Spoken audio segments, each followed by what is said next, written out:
So for now topic, let's talk about logical curriculum. It's all about truth tables for conjunction, disjunction, and negation.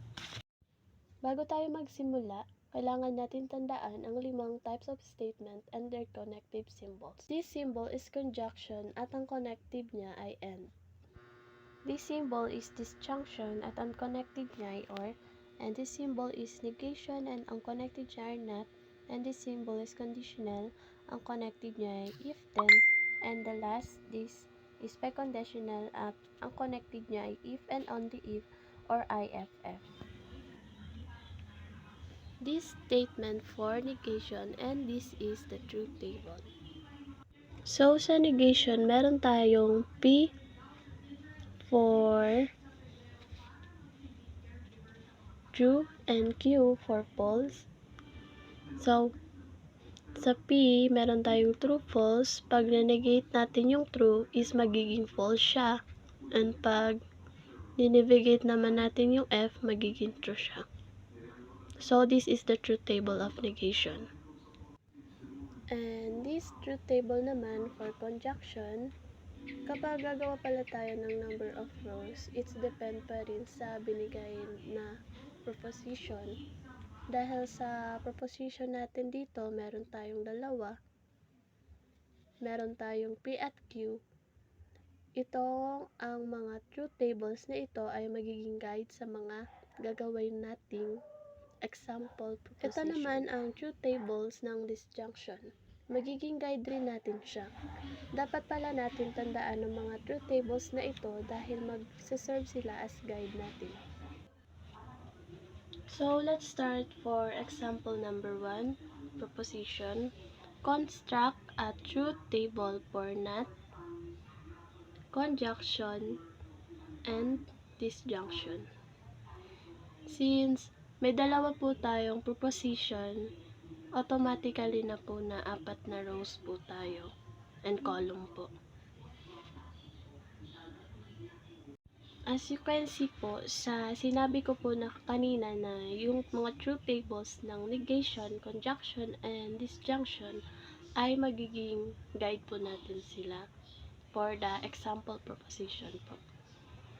So, ito pong conjunction natin na which is true, true, and false, false, false, true, false, false, ay automatically po na conjunction na po siya.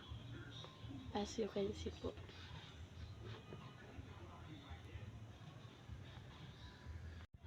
So, bago tayo mag-start, sa pangatlong column natin, ilalagay natin itong nasa loob ng parenthesis na P and Q.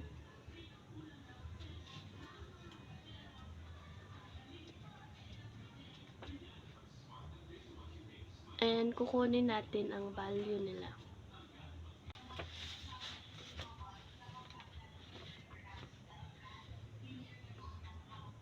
Okay, let's start.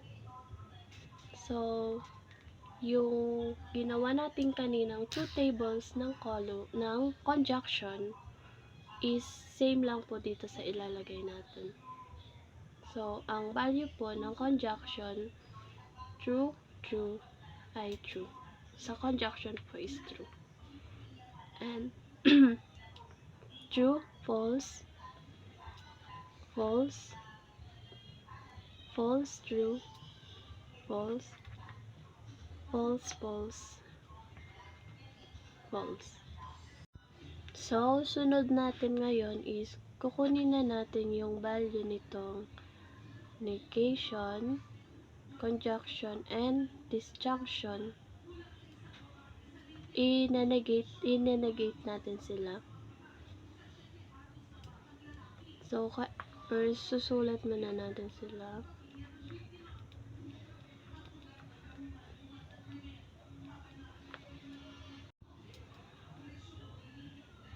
Dahil may given na tayo dito, let's start. Dahil may given na tayo dito, kukunin na natin dito yung given, which is inanegate natin sila. ang true, kabaliktaran nito is false. And false, kabaliktaran naman ay true. At ang false, kabaliktaran ay true. False, kabaliktaran ay true. So, this is the truth table of this given proposition example number 1. So, halos magkapara lang naman yung ginawa natin sa una, pero ito is or siya. Ang hanapin natin given is conjunction or P or Q. Dahil ang given natin is disjunction, so ang magiging guide natin dyan is yung truth table natin sa disjunction. So, let's start. True, true is true. True, false is true. False, true is true. False, false is false. Dahil nakuha na natin yung given natin dito, kukunin naman natin to and i-put this, tapos hahanapin natin yung given nito. Dahil nahanap na natin ang given dito, ang given naman nitong not P or Q ay hahanapin natin ang truth values nila. So, bale, i-negate lang natin sila. Pag true siya, kabaliktaran lang is false. And pag true, false. Pag true is false. And pag false is true. So, this is the truth table. So, this is the truth table of proposition example number 2. So, para naman dito sa proposition example number 3 natin, let's construct a truth table for not P and not Q.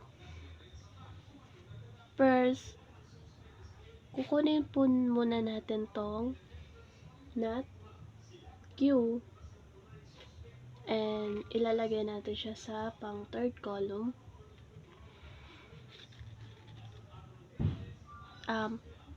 Paano natin siya makukuha? Sa Q natin is meron tayong true. Kabaligtaran lang po siya nito. Magiging false siya. Dahil negation po siya, kabaligtaran po ang kukunin natin. And sa false naman, kabaligtaran po is true. Sa true is false. And false sa true po. After makuha natin yung given nitong not Q, simulan naman natin kunin yung P and not Q. And ilalagay natin siya sa fourth column. Paano makukuha ang given nito? First, titingnan natin yung P, which is T. Tapos, yung not Q, which is F. Bale, itong dalawa lang po yung titignan natin. Ito lang po. So, let's start. P is true and not Q is false. Magiging false siya. And P is true and not Q is true, magiging true siya. And P is false, not Q is false, magiging false siya. And P is F and not Q is T, magiging false siya. After natin makuha yung given nitong P and not Q, kukunin naman natin yung given nitong not P and not Q.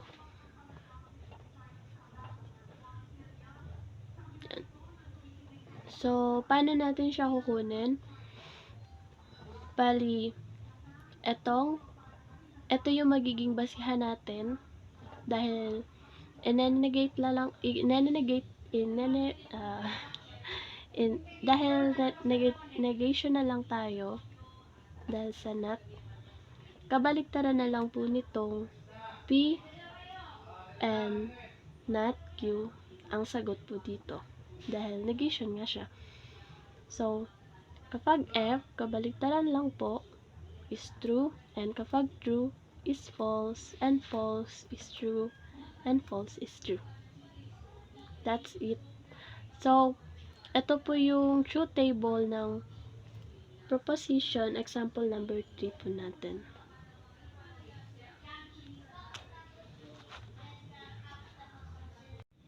So, bali, tatlong statement lang ang ginamit natin. Ito ay ang conjunction, disjunction, and negation. So, hahanapin natin kung ano nga ba talaga ang meaning ng mga ito.